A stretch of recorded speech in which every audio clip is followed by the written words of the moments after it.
Fala galera, tudo bem? Luiz Olivieri, mais um vídeo no canal aqui para tratar do assunto que não nos deixa em paz. Ainda sobre a correção monetária do Fundo de Garantia. Aquele processo que trata sobre os índices de correção monetária dos depósitos feitos entre 1999 e 2003. Esse vídeo te interessa? Sim ou não? Eu quero tratar uma polêmica bem interessante aqui, tá?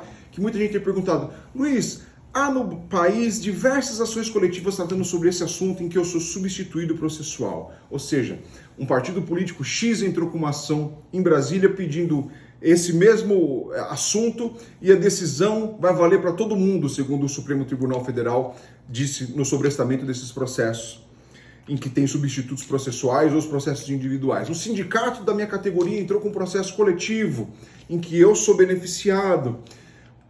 Entro com um processo individual ou permaneço no processo coletivo? Você quer saber? Então fica aqui comigo até o final que eu vou explicar para vocês qual é a polêmica e se vale a pena ou não. Isso só você vai decidir, tá bom? E na dúvida, sempre lembrando de procurar seu advogado de confiança, porque o direito é para todos, tá? Então vamos lá. Essa polêmica do Fundo de Garantia não é nova. A lei fala que os depósitos do Fundo de Garantia, que valem 8% do salário do trabalhador mensalmente, são depositados na conta vinculada do FGTS com correção monetária e juros de 3% ao ano. A expressão correção monetária pressupõe a existência da inflação, que a inflação é a perda do valor do dinheiro no mercado. Então essa reposição da correção monetária é para que R$3 em 1999 continue valendo R$3 em 2013. Ou R$3 em 2022, que estamos hoje. A Caixa Econômica Federal passou então a se valer da TR, a taxa referencial, como índice para corrigir esses valores depositados na conta vinculada no Fundo de Garantia. A TR foi zerada em 1999, então o que se pede é para que a Justiça determine a retirada da TR como índice de correção monetária e que se valha de um índice outro que faça refletir a inflação, IPCA ou INPC. O Supremo Tribunal Federal pegou um desses processos e, se valendo da técnica da repercussão geral e do recurso repetitivo, pegou um processo e apertou um botãozinho falando lá: Brasil inteiro, todos os processos em que se discutir a mesma questão ficarão suspensos até eu decidir esse processo aqui. E a decisão que eu der para esse processo vai valer para todo mundo. Ok? Copiado? Copiado. Matéria suspensa, fica na fila de julgamento. Quando isso for julgado, a decisão vai valer para todo mundo. Ok, tribunais? Ok.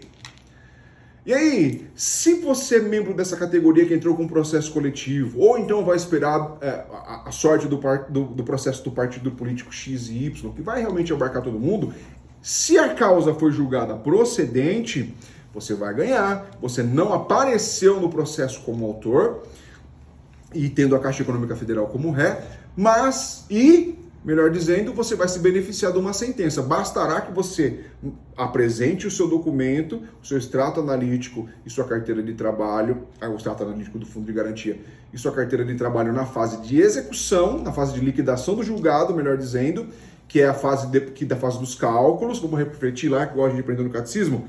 Acorda aí, processo dividido em 3 partes: a fase de quem tem razão, a fase de liquidação, que é a fase do quanto é, e a fase de execução, que é paga aí o que você me deve.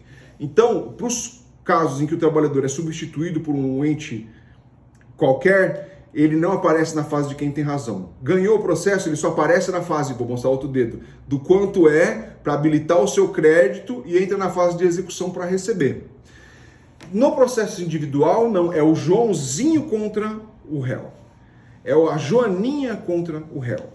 Então ele aparece no processo, na fase de quem tem razão, na fase do quanto é e na fase de execução. Luiz, então praticamente o efeito jurídico será o mesmo? Sim, será o mesmo se você estiver no processo individual e se você estiver no processo coletivo. Então, ora, Luiz, então por que eu vou entrar com um processo individual? Eu vou entrar com um processo coletivo, porque eu não apareço, não tenho o risco de eu ser condenado numa sucumbência, que é aquela multa de quem perde paga o advogado da parte contrária. Nos casos em que o processo o valor econômico é maior que 60 salários mínimos, né, que correm na vara comum e não no juizado especial federal, nesse caso especificamente dos processos de correção do FGTS, concordo plenamente. E se perder, eu estou liberado de pagar qualquer coisa. Legal, mas e se ganhar? Qual é a diferença se ganhar? Existe diferença para aquelas pessoas que ganharão o processo individualmente ou coletivamente? Sim. E qual é a maior diferença que há? É uma diferença pecuniária, relacionada aos juros de mora. A correção monetária, antes do processo de 1999 a 2013, ela acompanhará o índice eventualmente aplicado. Olha, pode ser que saque-se um coelhão da cartola, como foi na questão trabalhista de juros de correção monetária, que eles aplicaram a Selic, e a Selic já engloba os juros, tá? Aí você vai buscar lá e vai voltar a ter usado, que é capaz de saldo ser negativo. Porque a TR, INPC e IPCA é correção monetária e os juros é um assunto lateral. A Selic é um índice que tem dentro dele os juros e correção monetária. Explode o raciocínio. Não dá para dissociar um do outro. Mas se o trabalhador entra com um processo individual, o Código Civil fala que tem que pagar, o vencedor ele tem o direito de receber o seu crédito corrigido monetariamente e com juros de 1% contado da data da citação. Se o trabalhador entra com um processo individual, ele resumidamente, grosso modo, de uma forma bastante didática, como eu sempre faço aqui para você que não quer ouvir juridiquês entender, o trabalhador ou o autor entra com um processo de justiça falando: oi, judiciário, tudo bem? Olha, aconteceu essa polêmica envolvendo a correção monetária do Fundo de Garantia e eu quero, por favor, que o senhor condene a Caixa Econômica Federal, no caso desse exemplo especificamente, a fazer a recomposição do valor econômico se valendo do índice X ou Y, ok? O órgão jurisdicional: pois não, cidadão jurisdicionado, vou apreciar a sua demanda. Para isso, vou citar o réu para ver se ele se defende. Citou o réu.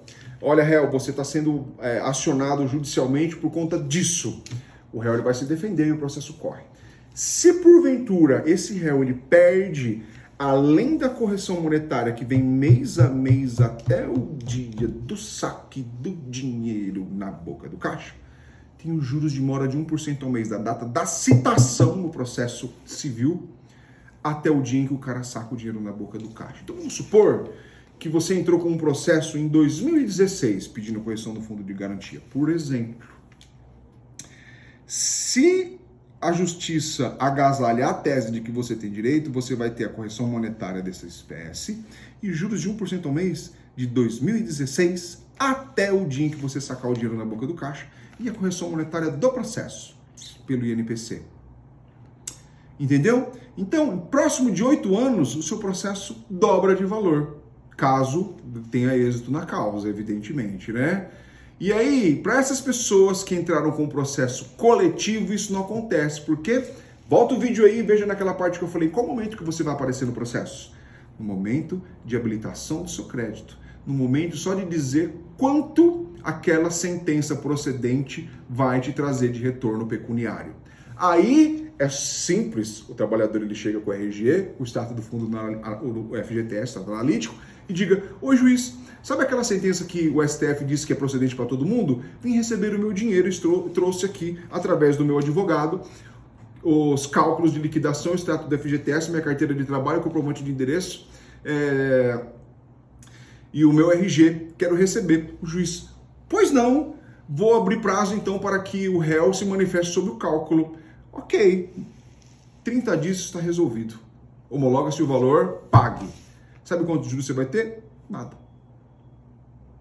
Então, sob o ponto de vista econômico, aquelas pessoas que envidaram uma energia num processo individual têm melhores chances de ter o crédito efetivamente compensado. E abre um parênteses aqui, isso não é deturpação, tá? O que eu estou falando para vocês não é uma manobra para deturpar a lei, não. Eu estou falando só um ponto bem expressivo que a lei menciona e ninguém te contou, tá? Então, isso, claro, sempre a critério do seu advogado de confiança, o advogado do caso, que tem que melhor analisar a sua questão. Eu estou falando aqui para minha paróquia, para os meus seguidores e para as pessoas que têm procurado esclarecer sua dúvida comigo. Então, nesse caso, há esses dois caminhos. O processo individual economicamente tem uma chance maior, mas tem os riscos de pagar a sucumbência para aqueles casos da pessoa perder e não ter justiça gratuita, um valor que varia entre 10% e 20% do valor atualizado da causa, para o bem e para o mal, e B, Quem quiser continuar com o processo coletivo, continue, só que não vai ter os juros, tá bom? Então é esse o recado de hoje.